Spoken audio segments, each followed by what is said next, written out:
Hello, friends. Welcome to episode 1487 of the Locked On Hawks podcast. I am your host, Brad Rowland, coming to you on a Tuesday evening into Wednesday. Today's show is brought to you by the Gametime app. Create an account. Use the promo code LOCKEDONNBA for $20 off on your first purchase. Last-minute tickets, lowest price guaranteed with Gametime.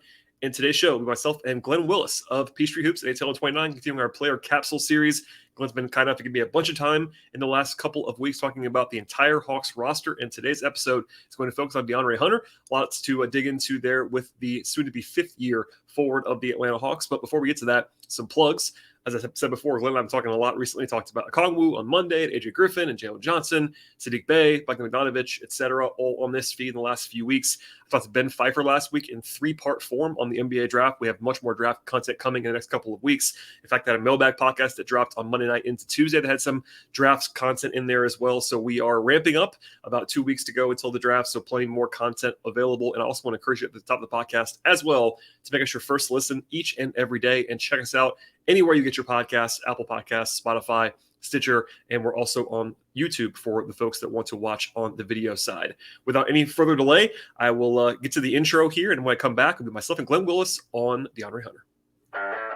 You are Locked On Hawks, your daily Atlanta Hawks podcast, part of the Locked On Podcast Network. Your team every day.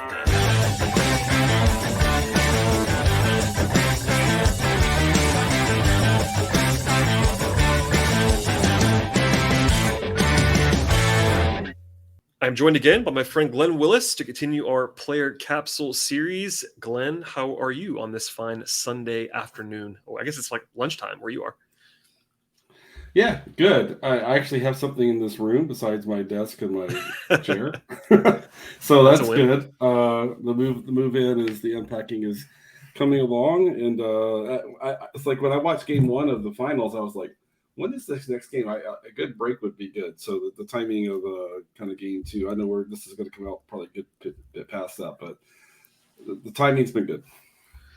Yeah, I tried to give you a break. We took a break. I did some draft stuff with Ben Pfeiffer. We have other stuff going on in the podcast because it is draft season too. But people are enjoying the player capsules, so we'll continue it rolling today. And honestly, this might be the most difficult one in some ways. I don't know how you feel about this. I know you did some prep. I saw some tweets from you and stuff like that. I, in general, maybe have I'm not sure it's dread. It's just there's a lot of nuance, and Hunter is a very interesting player right now because of what he has proven, what he hasn't proven, where the discourse is on him, all of these things. I find him polarizing and interesting. What about you? Yeah, I think dread is, if it's not the right word, it's pretty close. Because, when I sat down to prep, I was like, do we really have to do that? And not so much because of him. I mean, I like aspects of his game. We're going to dig into his stuff, but it's more of kind of just the reaction from the fan base and stuff. And it's this is the one I feel like no one's going to be happy with anything we say. It's either going to be like not be strong enough or be way too strong. And it'll be like 90% of people be like, oh, you guys were soft on him. You guys went easy on him. 10% might be like, no, we really like him, and you guys were too hard on him. And it's like, is there one listener that actually liked what we said? I think this is the one where it's going to be kind of tough to meet expectations. Yeah, it is, and that's okay. And that's part of my job. Is you got to say what you think, and it's funny, and we won't do the whole 4 years that he's been here by any means, but it's kind of in the same sense since he was drafted. There's always been these really strong opinions on him, pro or con. I mean, even as far back as the draft, I got yelled at a lot for not liking the trade, not necessarily the pick, but the trade for him. And then there was the whole baby Kawhi era where fans were convinced he was going to be this all-star guy. And now it's, to sort of your point there, it's gone the other way. I think that not all, but most fans, it seems like, have turned on him to some level, and they're not super happy with DeAndre at this point. And I get it. I mean, he hasn't had this breakout. He's not been this established player. And I honestly think that I'm probably lower on him than you are. Maybe I'll be wrong at the end of this conversation. That's my feeling right now. And but at the same time, you and I think are both prone to this. Like, we're going to see some more nuanced things that people don't want to focus. And it's fine. It doesn't mean that he's this great player. But a lot of the discourse is basically he's terrible at this point, which is not necessarily where I think I am. And I don't think that's where you are either. So I wanted to lead with that. The metrics actually paint a similar picture, like the more advanced stuff, which you can come down either side. And I thought was interesting. EPM is one that I like. That has him actually as a pretty solid player. They kind of like DeAndre Hunter, that metric. 538's Raptor is much lower on him. And then some of the different ones like DPM, which is Darko or LeBron, some of the more advanced ones really, really, really do not like DeAndre Hunter. And that isn't a surprise, especially I'm sure you remember this too, going back to even again when he was a prospect. Hunter's never rated well in the advanced metrics. Even the advanced draft metrics did not like him. And I can tell you why. It's because of the lack of rebounds and steals and blocks, and he doesn't create plays a lot. And that's maybe some of that. And then there's a divide on his defense too. So I'm going to give you dealer's choice here. Do you want to start with his defense or his offense? Why don't we get the offense out of the way? Okay. That's what we'll do. So there's some positives here. He was the third leading scorer on the team this year. He averaged about 15 points a game. He was fairly productive, although he was also third in field goal attempts, which is part of the reason why he was third in scoring. That's part of the deal there. And efficiency-wise, it's basically been the same as it's been his whole career on the whole. Like true shooting, his efficiency numbers, just for an example, he's a career 55% true shooting. That's not very good. It's not terrible, not very good. This year, 56%. The previous year, 55%. It's kind of always been there. From three-point range, 35% this year. He's a career 35.6% three-point shooter. Three-point attempts is basically the exact same this year, about 6.5 per 100 possessions as it was in his career. Like it's on 20% usage in 3 straight seasons. He's kind of just been the same guy in this particular avenue. And we can get into kind of where he's shooting from and strengths and weaknesses and all that stuff. But like, it's kind of what you want to see. It's eye of the beholder in some respects, because if you just look, in fact, I know you had this reaction with people nationally. It happens every year on the playoffs where people that don't watch the Hawks seem to be higher on DeAndre Hunter. And I think it's because he's points per game, number one, and because he was a top 5 pick and he looks the part. And then you watch him every night and at least I'm left a little bit cold on offense in particular. So I set the stage there, I guess. But what do you make of his offense, and we'll kind of go where we want to go here? Yeah, so I think the thing for me is I was doing prep, and I guess it's a bit of a surprise to me I didn't land on this until today, like fully land on this today. I think it's time for us to say he is what he is, right? After year 1, year 2, year 3, I think some people, including me, in some ways, were making a case for, he's missed time, hasn't had as many minutes and repetitions and all this sort of stuff. But I think after year 4, it's time to say, I mean, that's not to say you can't improve in some areas, but I think it's most realistic to say we shouldn't expect a leap in any area, right? So I think we should kind of base our expectations going forward to be in alignment mostly with kind of what he's done, especially in year 3 and year 4. The thing for me is that, I think he's better in some areas than most Hawks fans might think. I posted kind of he had the best PNR efficiency on shots created for himself in PNR of anyone on the team. Now his volume is way below Trey's, and Trey's we've talked about this. Trey was way down efficiency wise overall because of major spacing issues. Right, they went from second in spot up efficiency to 29th, and that impacted Trey absolutely a ton. And he's pretty good in isolation, but being pretty good in isolation is still generally giving you, 0.98, 0.99, right? Somewhere in there points per possession, which is not what you can build a, top 5 offense around. But, so much of it kind of comes down to context and kind of what role you see for him. And for me, like if he's on the weak side, the ball rotates to him, he can attack a defender one-on-one. He's pretty good at that, right? Attacking a defender one-on-one. Now, if this defender can steer him towards traffic, that's when the turnovers start to pop up, and things like that. But in terms of if you give him space and an average or slightly below average defender, something like that, I mean, he's really good in the mid-range. He's good, pulling up in the mid-range, but still being good in those phases are not in alignment with where modern offenses are trying to generate, their kind of volume of scoring opportunities. And so he's, 25 years too late, maybe a little bit, like 25 years ago, he would have been an all-star, and teams would have like really invested in him.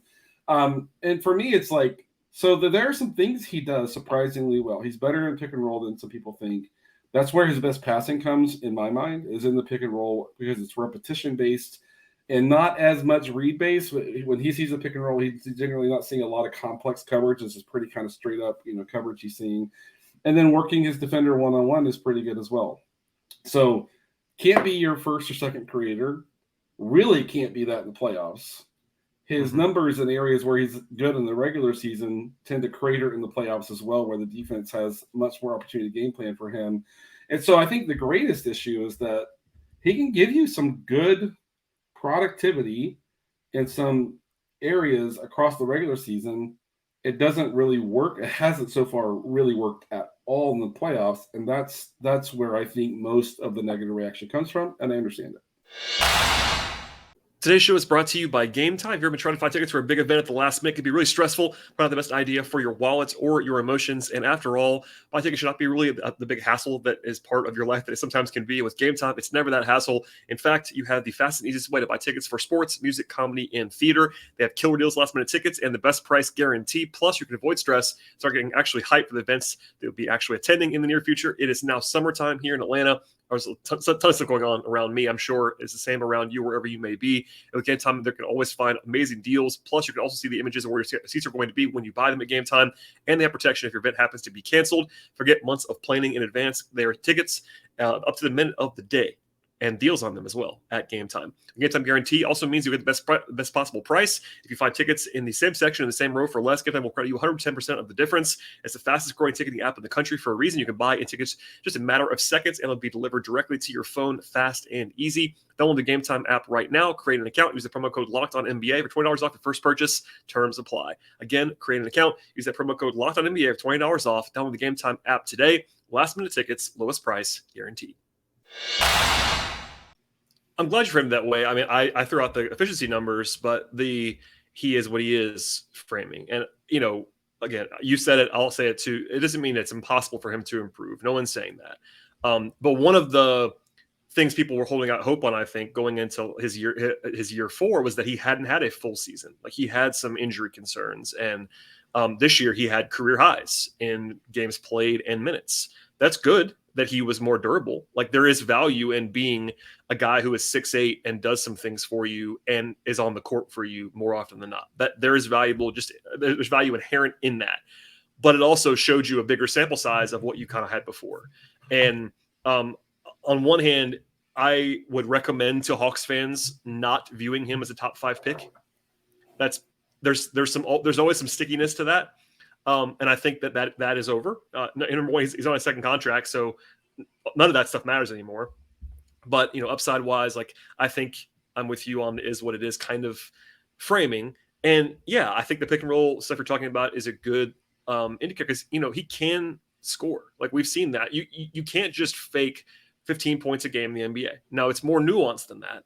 But the fact that he's able to do that on, almost league average efficiency, it's not bad. But when you throw in the weaknesses that he has in the team context, which we'll get to here, it's not terribly inspiring. And like a couple more examples of numbers I pulled here, like he had career low rim frequency, and he's not good at the rim either. Cleaning the glass has him like in the bottom quartile of the league in rim finishing. For a guy who's 6'8", 220 and a pretty good athlete, he should not be this bad at the rim, but he has been for 4 years. It's not like you can't just assume it's going to fix itself. Maybe it will. On the other hand, he actually was an excellent mid-range shooter this year. As much as we make fun of that, at least I do, him having the tendency to fall in love with that 19-foot pull-up that he's been taking since he was in college. He's actually been pretty good at that shot. But pretty good at that shot, to your point earlier, is not fantastic offense. It's better than some guys would be at taking that shot, but you still don't want him to take a bunch of those shots. He doesn't get to the line very often. He doesn't turn the ball over a ton, but you don't want him to dribble. We talked around that several times, but let's just say his ball handling and decision making and processing are below average. That's probably a kind way to put it. I think that's actually worse than that from the guy who has the ball in his hands a decent amount. So, there's stuff we can hit on here, but I'll throw it to you after I ask this question. What is the best role he could be put in? Because I think I've said this before, and it's probably a little bit too simplistic, but I've always wondered what it would look like if he had even less usage and just like really, really bought into being a 3-and-D guy. And that's a very broad term. And I don't mean that just only do that. But I do think that maybe the best way forward for the Hawks and for DeAndre to maximize himself is to almost have him be more of a 3-point shooter. He's not great at it, but he's okay at it. And if he just hunts that more and does a little bit of other stuff less, maybe that papers over some of his weaknesses as a ball handler, as a processor, because the big knock on him, and it's still the big knock on him in my mind on both ends of the floor, but especially on offense, is that he does not see the game 3 steps ahead. He doesn't have that preternatural feel. And I wonder if he's placed in even a smaller role. I'm not even sure, like, if you throw guys out there, if you want to say, it doesn't have to be like a 0 usage role, but am I crazy? Does it seem like he probably should have even less usage than he has now? I think that if the team is going to achieve kind of one of their better outcomes, I think that's, whether it's going to be intentional or organic, that's going to be the result, right? Yeah. And so for me, I think there's several things. You touched on one of them, is that I think we have to kind of come to grips with he is who he is. And one of, like, you watch him play with his size and strength, and you just feel like he's leaving so much on the table. Like, he's generally so much bigger than the guy in front of him. He has the strength to fight to the rim, and you'll see him become aggressive, assertive, kind of now and then, like maybe someone got in his ear and said, "You really have got to get in there." But his instinct is to pull up from 13 feet or 18 feet or whatever, and that's kind of just who he is. And so you watch him play, and that's the frustrating part, is it seems like if he had a different brain, or a different instinct, that he would be kind of really, forcing himself. But this is, if I could take a very quick aside, this is where, and I'll remind people, my educational background's in psychology, so I'm a little bit oriented towards this. But people have to stop expecting him to be a different person than he is. He's just never going to be that kind of super. I'm not saying he's not a competitor. I believe he's a competitor. He is. I think the way I just think the way it looks is that you think he has all this size and strength, and he has this like real NBA body that's pretty exceptional, and he tends to kind of gravitates towards a little bit more kind of the finesse, kind of aspect of the game, or the just a lot of repetition, the pull up, a lot of that sort of stuff. It's to me, it's kind of like, and I am going to get back to answer your question. It's kind of like watching DeAndre Ayton play, right? DeAndre Ayton has this incredible body. He wants that little turnaround from 9 feet. He doesn't want to go fight to the rim and try to use that body. And so in my offensively, I see so many parallels between the two of them. Now Ayton is capable. I think in a year or two, Ayton could be capable of being the guy in a pretty good NBA offense that you build the whole thing around, right? A center who can do what he does is different. It's just stylistically, I see kind of parallels there. And so, but once again, I think there's a few things, like let's stop hoping for a leap in the area of passing and creating for others. Let's stop hoping for a leap in the area of ball handling, right? Can he just tighten it up a little bit? Hopefully, right? But those are, and the last thing is, we got to stop hoping he becomes a different person than he is, right? Because players bring their biology and their personality into who they are on the court. So for me, like, his spot up numbers this last year were pretty bad, right? But to me, he looks like a guy who prefers to pull up like way more than catch and shoot. And he looks like a guy who works on his pull-up game a ton and doesn't work so much in his catch and shoot. If we contrast him, instead of Ayton on the other example, if we contrast him, for example, to Saddiq Bey, you could tell Saddiq Bey works like crazy on moving, getting to the exact pass, creating the exact passing pocket for his guard, etc., and works a ton on being ready to catch and shoot. Hunter's catch and shoot, I feel like when he puts up a shot, I'm like, it might go in or it might miss everything.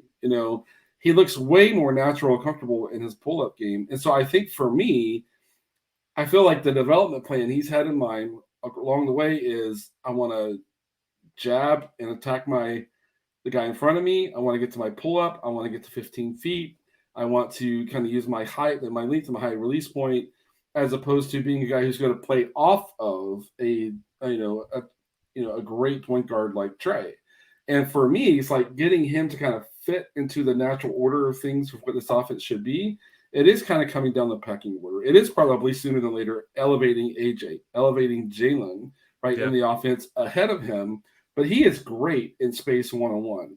It's great is probably too strong a word. He's better than most people think in space one-on-one. And that's the role for him, is rotate to him on the weak side.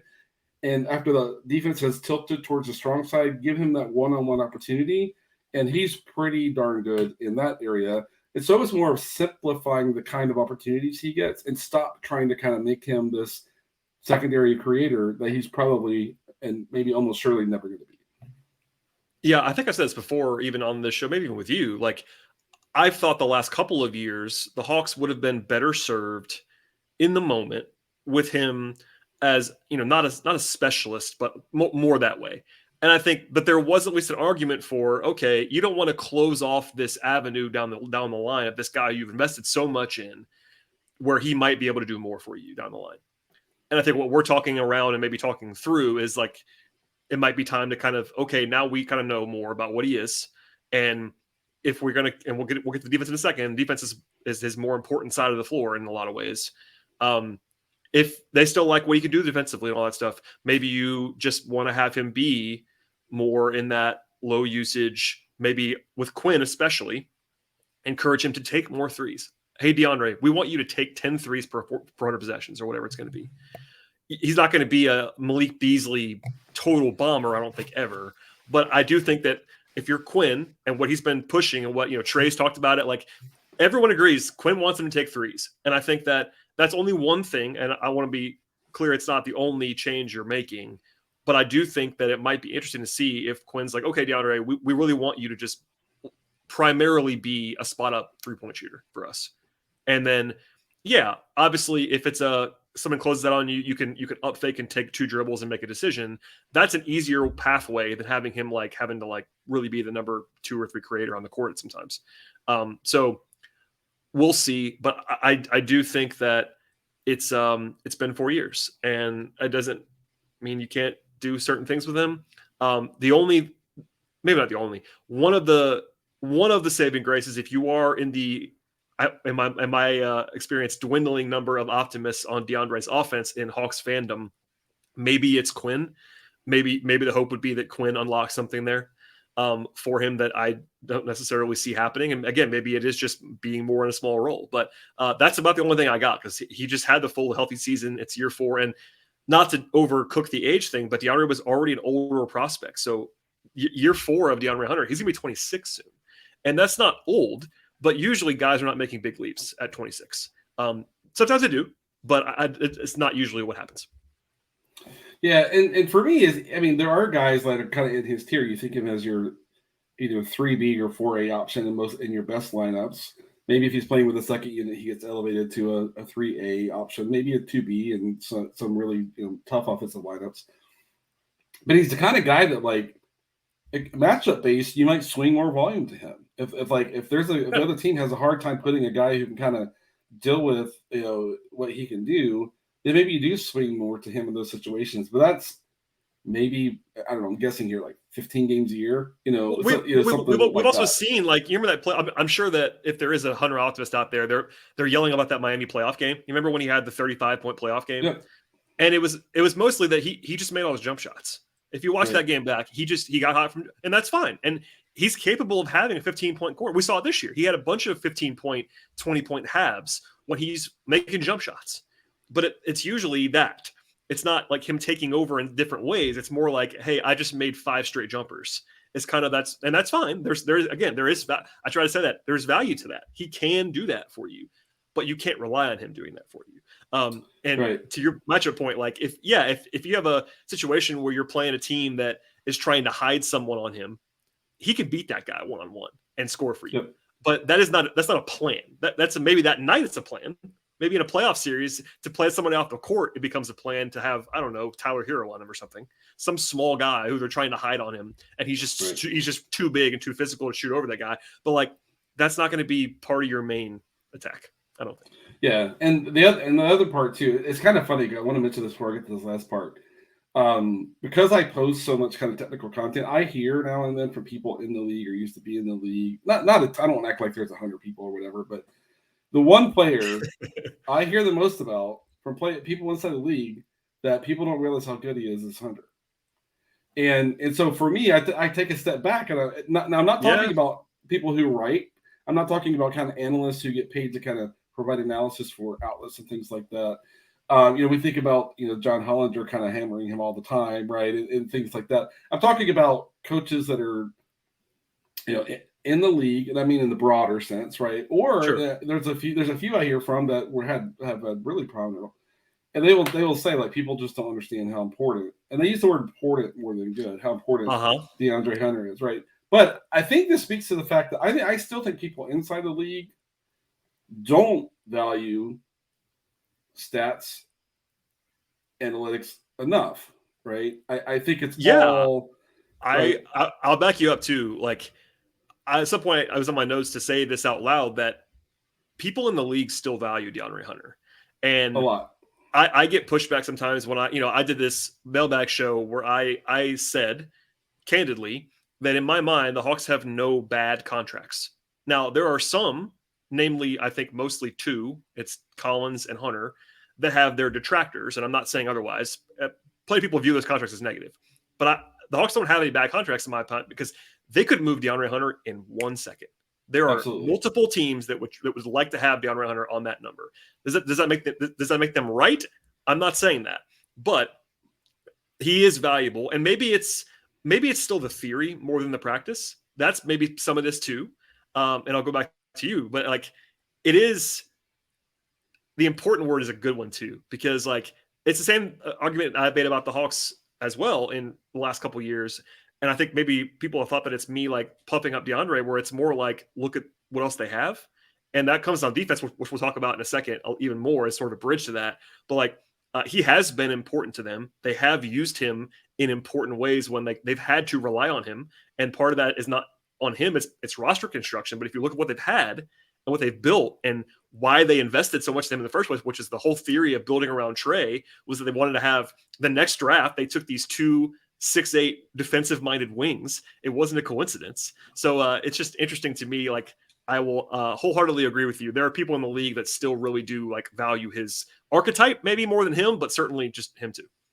Yeah, and the last thing I'll make on offense is that really matters in the Hawks context is a couple things, really 2 things that really, for me, help me frame what the role should be. One is you need guys that can be good enough when the ball is forced out of Trey's hands. Hunter's not that. Hunter can't be that guy, right? We just need to write that off, right? He can't be when they trap or blitz Trey, the ball gets moved, it gets to Hunter. His reads aren't good enough. His processing isn't good enough. His passing isn't good enough. His ball handling is not good enough. So we need to, in my mind, write that off. However, one really under-noticed part of his game is when he, and this used under Nate, it mainly happened when he was playing at the 4, but when he is the screener and kind of floats to the 3-point line or kind of steps in towards the nail to kind of look for his shot, he's really good in that area. He's fluid. He gets in and out. He's decisive without the ball. He's decisive. His reads are good. And a lot of that is double drag where he's the first screener or it's a guard and then him, depending how you're going. And so I do wonder if Quinn is going to get him more involved in being the screener in the pick and roll and having him be that kind of screen and pop in a way that Gallo did while he was with Atlanta, right? He's never going to be the shooter Gallo was. But when you watch him play in that role, and again, that's off ball, that's usage that is dependent upon what the defense does against the ball handler in the pick and roll. But that's another area where I think it's attack space, attack his guy one-on-one, and then use him more as the screener and have him execute his reads, which are really good in that space. And, it's been hard to do that when you have Clint, one of the best finishers in the league in the pick and roll, one of the fastest guys from the screen to the rim of the pick and roll, and then JC. But when you need more of that pop threat, he's one of the better options in that. And he's really good and fluid, and his footwork is great, stuff like that. So another way I think to kind of shift him towards a role makeup that elevates his offensive value is to make him the screener and make him sort of the pick and pop guy when defenses are looking to kind of sag or be really aggressive on Trey. Yeah, and honestly, that's a good bridge too to the defense, because there are people that I trust in the league that have watched enough where they've kind of always thought Hunter was a 4, especially on offense. And I think that is kind of, it's not exactly what you're saying, but it's kind of, that probably is his best role as this like pick and pop floor spacing power forward on offense. Yep. The trouble with that is defensively, there are some questions there. And like, obviously he's been better defensively than offensively in his career a lot of the time. The rebounding is, I have always banged the drum that like the theory of Hunter playing the 4 full time ignores rebounding, where he's been one of the worst rebounding wings in the league, much less 4s. He might be the worst rebounding 4 in the league if you were to play there full time. He's that bad. At least he has been that bad in his career. He was better this year. So it comes down a little bit as well to his role on defense as it did on his offense. Because look, I'll just throw some numbers at you again. He actually had career worst block and steal rates this year, which is hard. They were already pretty low, and they actually got worse this year. He did improve defensively on the glass, but he was only better than the following guys in the rotation: Trey, Bogey, and AJ. Worse than everybody else on the glass. But, you know, the numbers, generally speaking, were better with him on the court defensively. I thought this trio was sort of a mark in his favor defensively. When he was on the floor, opponent rim frequency went down, which is a good thing. You don't want people to get to the rim, right? Opponent corner 3 frequency also went down. Another good thing. You don't want to allow corner 3s. And opponent mid-range frequency went up. You generally want that to go up. So that's good. And, you know, I've argued this. He has been their best perimeter defender for a couple of years. Now, that's kind of painting, it's kind of a low bar to clear in some ways. And I think maybe the nuance is like, okay, even if you accept that, what does that actually mean? And does he actually change things on defense? Because look, and I get these stats sent to me all the time from people that are around the league, like, hey, this makes DeAndre Hunter look bad on defense. Like, is this true, basically, is the question I get a lot. And it's like, well, I think he's better than the metrics think he is defensively. He is not a great defensive player. You know what I mean? There is a bit of nuance there. And I want you to talk about at some point, you don't have to do it now, about his improvements as a supporting, like, you know, weak side guy, as I know you talked about on the show before. Right. But also he was part of the problem sometimes with the point of attack defense, which was, I've argued their biggest issue all year long on the whole roster this year was that they could not contain anyone as a ball handler. So like I said a lot of things there, but like, where is his defense at? Because as much as the offense is like kind of, he is what he is that the case on defense? And is that player like, is he a good defender? Is he just an okay defender? Is he pretty good? Like, I have a hard time, honestly, like night to night, I have a hard time with DeAndre Hunter's defense. Yeah, it's funny because so when you hear coaches and maybe guys like that, we'll talk about him being important. When you hear players talk about his defense, they talk about him like he's a real problem, right? Yeah. And you'll hear that. You may have to go look for it on Twitter and be good with advanced Twitter search and stuff like that. It's out there. Yeah. Not people don't talk about him like he's a Draymond Green or anything like that. but they're like, why does no one ever talk about DeAndre Hunter being one of the better defenders in the league, right? So, but for me, his journey has been interesting because in year 1 or 2, roughly, like you talk about a guy who would like fall asleep and get lost off the ball. Like he was pretty bad about that, right? Yeah. Now, I don't want to get into this whole aside around how LP was developing him in the Robert Covington Sixers rule, where basically he would take the best wing and top him all the time and not let that person kind of come get the ball, which set him up for back cuts and all that sort of. It was a pretty specifically engineered type of way for him to play defense, and I think that was part of him maybe being a little overwhelmed with like this really. I mean, you think about the way he played at Virginia, totally different, right? Yeah. Now, to me, he's one of the best like help defenders. You mentioned earlier weak side defenders. Like him coming down in the paint and converting from like a wing to a big and actually bodying a big. Say that Onyeka's had to get way up the floor and help or switch or something like that. He's pretty exceptional at that. I mean, he is really good. He's really good at recognizing it. He's really good at communicating it, getting there. A lot of times when a smaller guy gets stuck on a big, he's the one, along with JC, that will come in and, push that guy outside a little bit like you see Draymond do all the time, right? So stuff like that. And to me, that's his best area of play right now. That's why the opponent, rim volume is lower when he's on the floor. It's because he's probably their best. Well, he's for sure their best wing that can come down and then kind of play like a big in rotation and help kind of scenarios. He's also probably their guy who has the most natural raw skill set to close out. He has the length. He has his change of directions, not exceptional, but good enough. And he kind of goes back to the way he was coached in Virginia. He's been really coached up on that in the forward. Like, effort really matters, recognition really matters, communication really matters, all that sort of stuff. And he's good in that sense as well. His technique closing out without fouling is fantastic. But so those are the areas where I think he's good.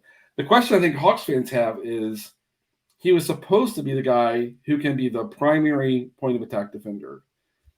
And I don't think on a really good defensive team, I don't think he's that. I don't think he's ever going to be that. Now, for me, where I have to kind of break that down a little bit is, earlier in his career, they're trying to have him defend point guards. I think that's not the right role for him. And I think the knee injuries have kind of been a little much, but also it's just his size. It's hard to take a guy his size and ask him to defend, say, a Dame Lillard or a Kyrie Irving or someone like that, again, going through a ball screen, versus we saw him have to defend Tatum in the playoffs. And he did a really good job against Tatum in that Boston series, right? But Tatum, it's a screen in one direction, a pull up, downhill, kind of fairly for a wing. It tends to be more simplified stuff. Where against a Dame or say a Kyrie or a fast guard, you can't just take the angle, because if you just get the right angle, they're still going to have the speed and crap to dribble around you, right? Against a wing, that's less likely to happen. So his angles are really, really good. His screen navigation and preparation is really, really good, but he's still too big and not quite laterally mobile enough to take the best point guards out there. And so I wrote down, when I was like, where do I land on defense? I wrote, not good enough to prop up a bad defensive lineup, good enough to help elevate good defensive lineups. And so I don't think you can take a team that's roster design is we're going to be 18th to 23rd in defense, have him be the best point of attack defender in your lineup.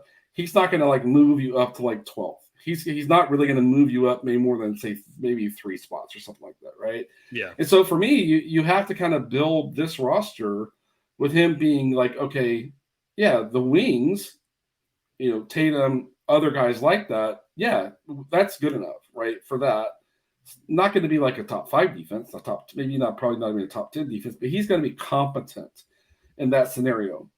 But man, DeJounte Murray is not going to be better defending guards than he was this last year, and you're building around Trey and DeJounte. Where does that come from? Because it's not Hunter. And so that's, to me, is less about Hunter. It's more about roster construction. But I think an important part is agreeing this is what he is, this is what he's not. Kind of like we did on offense, this is what he is, this is what he's not. He's got a couple areas where he's really good. We've got to let go of some ideas we had about what he might be able to be, I think, when he was younger. We totally agree. And I think that he was billed, and this was his profile as a guy who was much better on ball than off, which is not necessarily what you would want in a vacuum. Maybe you would if you just need that guy. But I think that he's gotten better off the ball, and he's not the guy on the ball that people thought that he was probably going to be at some point. And I agree with you. Against bigger wings, he's fine. He's not a game changer. He's more of a piece. And maybe there's a discussion to be had about they give up a lot for DeAndre Hunter, and this player that we're describing isn't worth what they give up for him. And I think that's okay. Put that to the side. It doesn't matter anymore, to be honest. It's a good debate topic. It doesn't matter anymore. I was tempted to throw out DeJounte too. I'm trying to save his stuff for later on because, they acquired DeJounte to be the guard defender, and he did not fill that role very well this year, which is not DeAndre Hunter's fault. I'm glad you put that. The way that you put it was, it's a roster construction thing. You have to be realistic about what you're expecting from DeAndre Hunter. If you expect him to be this game wrecker defender who's this elite guy, he's not. He's just not. And I think in a vacuum, they were hoping he might be that guy. When you trade up a lot and draft a guy at number 4 overall, you're hoping that guy's going to be maybe an all defense level player. And he's not. But he has gotten better in some ways, most of them supporting ways. And there's still value in that. But, taking us 2 steps back about the whole roster construction, we agree that the current roster does not have really a path to being good defensively. They have a path to being better than they were this year, I would say. And I think you agree with that. They can play better than they did this year. But this is not a roster that's capable of being a top 10 defense, I don't think, as constructed at the moment. They're going to change some stuff, I'm sure. But yeah, if this is a different world and DeAndre Hunter was throw out your best defender, Mikal Bridges or somebody like that. I'm trying to think of a great defender right now. He's not that guy. So when it comes to role, maybe he needs to play a little bit more at the 4, but then you have the rebounding concerns, which I've been talking about them forever. It's very similar. And I think it was Tyler, somebody that I follow was making the Taurean Prince, DeAndre Hunter comparison. And in this specific way, I will agree with it, only because there was always this drumbeat about Taurean Prince should play the 4, but he was a terrible rebounder, just like DeAndre. And now I will say this, DeAndre Hunter is a better defender than Taurean Prince. Important to note. Taurean Prince is a better shooter than DeAndre Hunter probably. But anyway, I think that one of the questions that I have, big picture, it includes DeAndre, is what is the plan? Do they want to see what Quinn does on a number of levels, including with the point of attack defense? Or is it going to be more roster changes? Or are they going to wait a year? Or what? Because at the moment, they're committed for 4 years to DeAndre Hunter at a starter level price. It's not a crazy, crazy, crazy price in the modern NBA, but it's a starting level salary that he's being paid.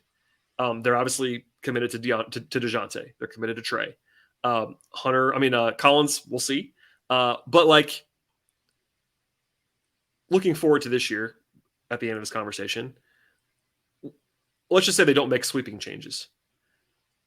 What can they do? It's not necessarily about Hunter. Maybe it kind of is. Is it just a situation where you need DeJounte to be better on guards, like you said before, and you just, if you're playing against Boston one night, Hunter's going to have to be the guy on Tatum. He's got to be the guy on KD, and that's just kind of going to be what it is. Is that going to be what it is? Or is there something they should be doing differently with him? Deployment-wise for DeAndre Hunter? Is it just okay, you're the number 1 guy on wings, and hopefully we have some better help around you, and you need to be better too? Because I think that he can also be better than he was in certain areas. But is that the plan as far as right now with this roster? If it is, it's not good enough in my mind. Yeah, right. I mean, you and I talked. If you and I talked, I think right around the end of their season, we talked a little about looking for, and I said I think the number 1 need is a 3rd guard who can really defend. Yeah. And it's okay if you close sometimes with that person instead of DeJounte, unless DeJounte gets back to being more committed, more capable, kind of defending on ball, and things like. And I like some things DeJounte brings, but the fit issue is you have to be careful with it, right? It's a narrow path in terms of the fit. So a 3rd guard, and people kind of ask me he's probably too good for this, but can you identify the next Marcus Smart, right? Can you identify the next Derek White? Can you identify, those other guards that are kind of in that D'Anthony Melton, kind of that kind of class of guys? And the Hawks are not the Hawks are not in a position to go out and get a guy who's already at that level. What they have to do, in my mind, is identify the guys that are emerging. Can Javon Carter, kind of be that type of solution? Maybe it's Case and Wallace in the draft. Now you can't rely on a rookie to do it right away, but you know what I mean. Maybe it's that kind of guy. Right. If you're going to be a little patient and say it's going to take some time for this new construct to come together, then maybe Cason's the way to go.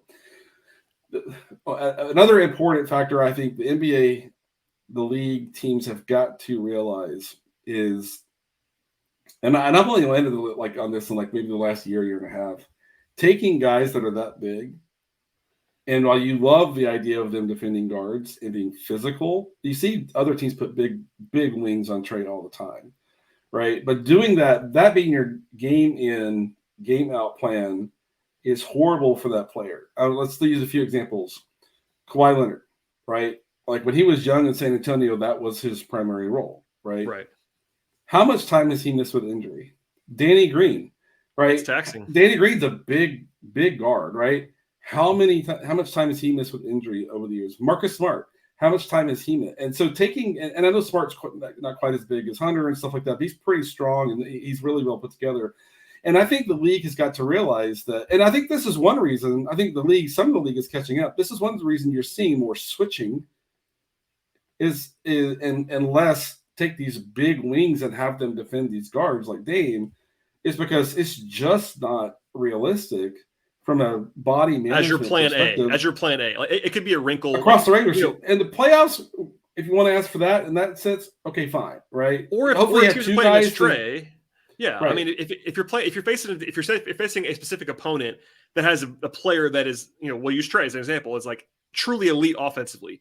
Maybe that's your plan in that game, but like you cannot go into every single night thinking, okay, DeAndre, you're guarding the best guard in the other team. It's a really tough ask for him to do, which is again why they got DeJounte. It just didn't work. It didn't really work out that way. And it's another reason why you look at the league and you say to yourself, why are often the best defenders in that role backups? Like Dennis, when he's a backup, is really pretty good at that. TJ McConnell. If TJ McConnell played 34 minutes a night, he'll be hurt and he's already hurt some anyway, right? Yeah. And so the league has got to figure this out, right? In that sense.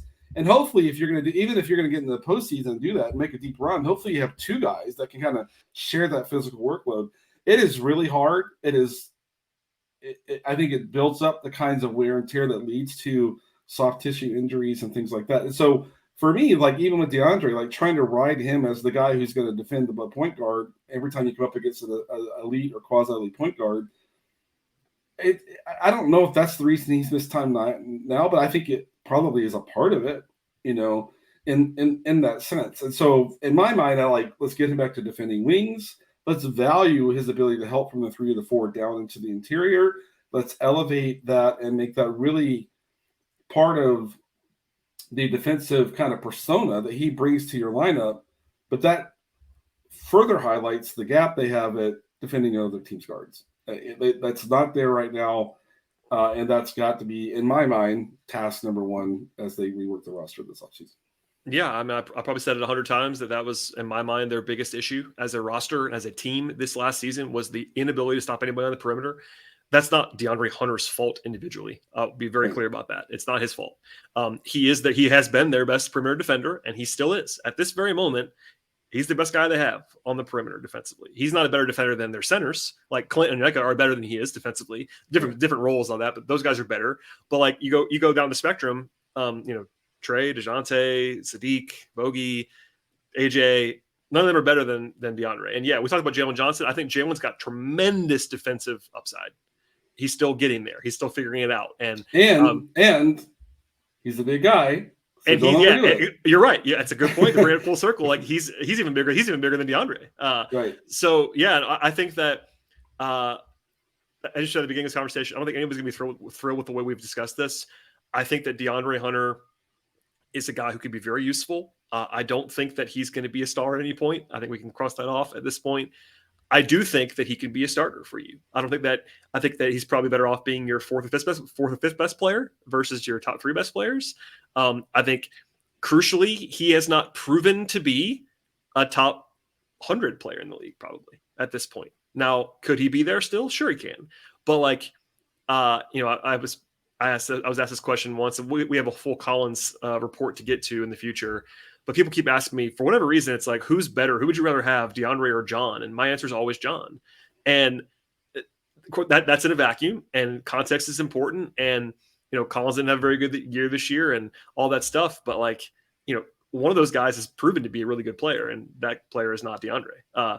So it's just interesting to me, the conversation, because I think maybe it's just talking to my friend Tower too much. I think people are too low on DeAndre Hunter now. I think. I agree. But that doesn't mean he's great either. So I want to be very clear. I have a lot of reservations about DeAndre Hunter. I think that through 4 years, it's not gone particularly well. But I think that he also is a guy who has a lot of use. Like you could do a lot of things with him. And again, not to make it too simple, a guy who is 6'8", who can play defensively capably, who can make a jump shot. Like there's value in that player type almost no matter what. And yeah, I would tweak some things. We talked about that defensively. On offense, more threes, less dribbling basically. But I think that there's still a guy.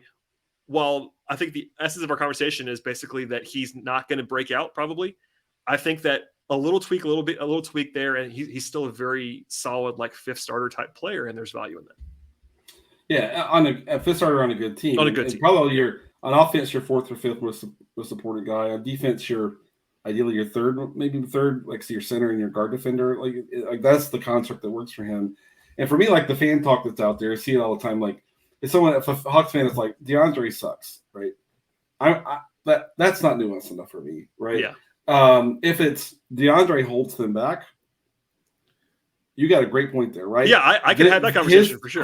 Current role, current roster construct, he absolutely holds them back at key times, right? And so my encouragement to people here is, like, you don't have to. You're a fan. You can talk about your team and your guy however you want to. I'm not really criticizing, but if we can, and if you want to have a more nuanced conversation, let's maybe try to frame it in that way. That's a little bit more respectful to the positive things DeAndre offers, while still acknowledging the limitations are what they are. Let's give up on, like, him taking a leap in these areas where he's not even average, right? Stuff like that.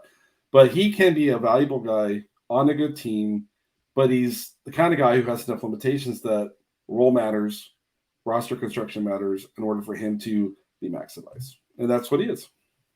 I will leave it right there. That's a good place to end it, I think.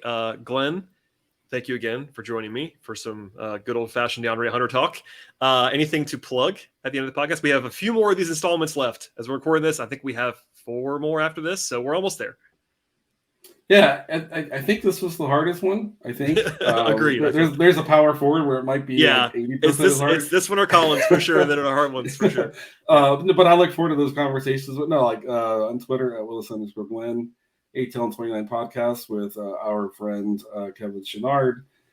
He and I are due to probably record sometime this week. He's been very patient with me with my move and all that sort of stuff. So, but after a mid-final series kind of recording is probably going to get there. So yeah, find us there, and then follow all the great work. P3 Hoops, the player season review capsules were great. The draft profiles are great, and support those guys over there.